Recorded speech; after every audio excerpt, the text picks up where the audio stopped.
Belajar Telugu. Topik pembelajaran, Aksi memasak. సిద్ధం చేయడం Sediakan.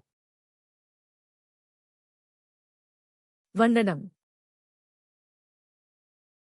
Masak. కత్తిరించడం Potong. తరగడం Cincang. ముక్కలుగా కోయడం Hiris. తొక్క తీయడం Kupas. కడగడం Basuh. తుడిగి కడగడం Bilas. ఆరబెట్టడం Keringkan. మరిగించడం Rebus. వేయించడం Goreng. బేక్ చేయడం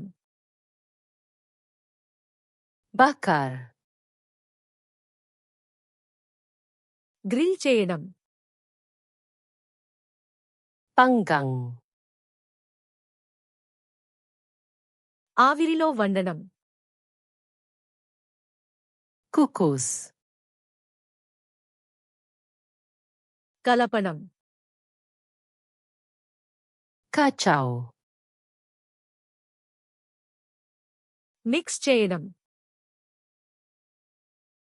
Campur. పోయడం Tuang. జోడించడం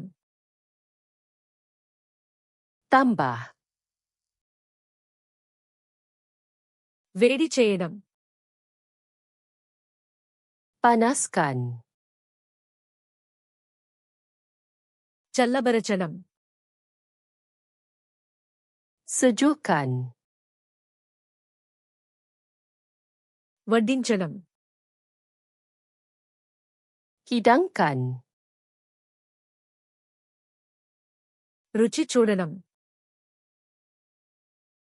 Rasa. మసాలా వేయడం Perasakan. వడకట్టడం Toskan.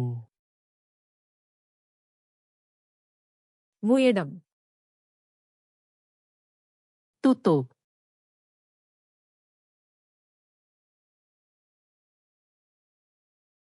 కలపడం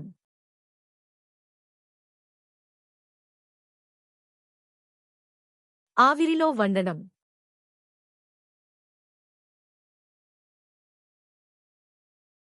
తరగడం Mahu ingat perkataan ini selamanya? Layari flashcard di sluna.com dan latih kad imbasan ini serta ribuan kad lain secara percuma. Pautan di ruangan deskripsi.